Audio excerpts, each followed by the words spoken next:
भूषण जी उर्फ पंडित जी के ब्लॉग में काफी सारा रीडिंग मटेरियल जमा हो गया था। उनके एक रीडर की एडवाइस थी कि अभी भी एक बहुत बड़ी पॉपुलेशन को इंटरनेट यूज करना नहीं आता और बहुत सारे लोग इतने प्रिविलेज नहीं हैं कि उनके पास इंटरनेट की फैसिलिटी हो। इसीलिए पंडित जी को अपने आर्टिकल्स का एक कलेक्शन प्रिंट करवाना चाहिए। पंडित जी भी इस बारे में सोच रहे थे, लेकिन वो ये भी नहीं चाहते थे कि इस कलेक्शन को बेचकर पैसे कमाए जाए।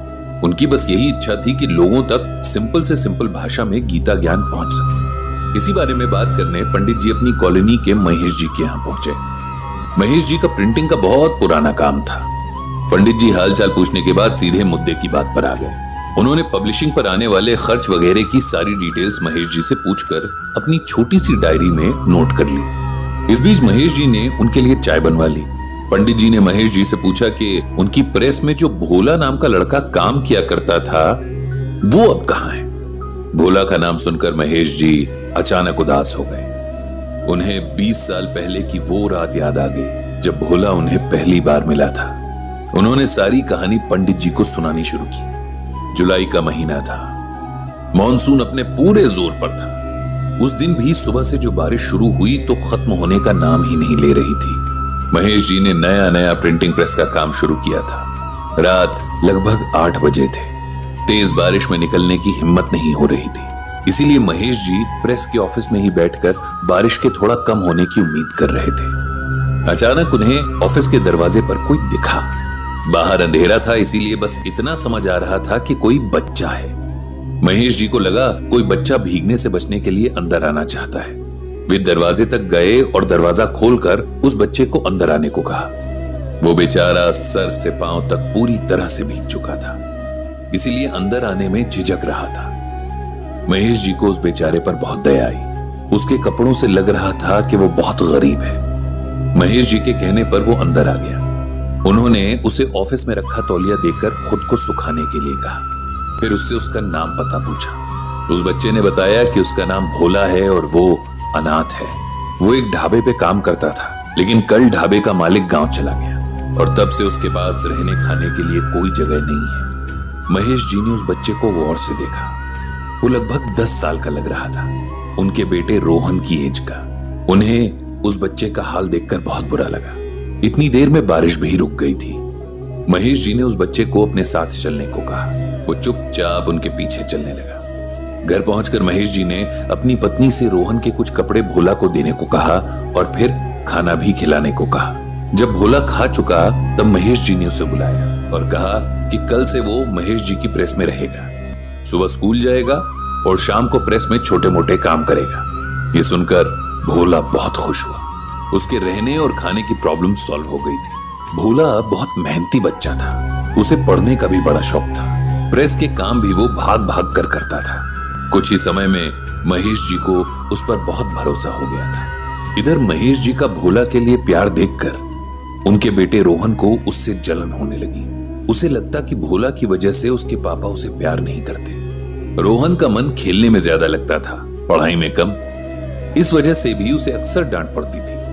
अब महेश जी जब जब भोला का एग्जाम्पल देकर कहते तो रोहन को इसमें भी भोला की ही गलती नजर आती।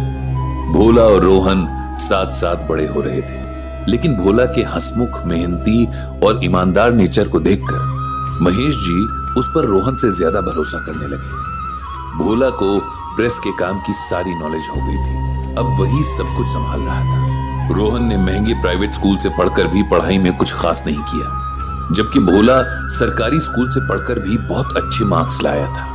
रोहन की पढ़ाई के हाल देखकर महेश जी ने उसे रेगुलर कॉलेज जाने की जगह प्राइवेट से ग्रेजुएशन करने को कहा और प्रेस का काम सीखने को कहा। भोला ने इवनिंग कॉलेज ज्वाइन कर लिया था। प्रेस में भोला का होल्ड और प्रेजेंस देखकर रोहन को और जलन होने लगी। उससे बर्दाश्त नहीं होता था कि उसके पापा के बिजनेस में भोला से पूछकर काम होते थे। उसे इस जलन में भोला की मेहनत और डेडिकेशन नजर नहीं आता था। अब उसने बिना बात भोला से लड़ना शुरू कर दिया। वो एम्प्लॉइज के सामने भोला की इंसल्ट करता, उसके काम में कमी निकालता या जानबूझकर उसका किया काम खराब कर देता। भोला महेश जी की वजह से रोहन का बहुत लिहाज करता था, इसीलिए चुप रह जाता। समय के साथ रोहन का बिहेवियर भोला के साथ और खराब होने लगा। उसने इस बात को अपनी ईगो का मसला बना लिया था। हद तो तब हो गई जब उसने एक बार भोला पर चोरी का आरोप लगाकर सबके सामने उस पर हाथ भी उठा दिया। महेश जी बहुत टाइम से यह तमाशा देख रहे थे। कई बार रोहन को समझा भी चुके थे, लेकिन उसको समझ ही नहीं आया। महेश जी जानते थे कि एक न एक दिन भोला अपनी सेल्फ रिस्पेक्ट के आगे उनका लिहाज नहीं करेगा और वो दिन रोहन के लिए अच्छा नहीं होगा। इसीलिए उन्होंने तय किया कि वो भोला को यहां से दूर भेज देंगे।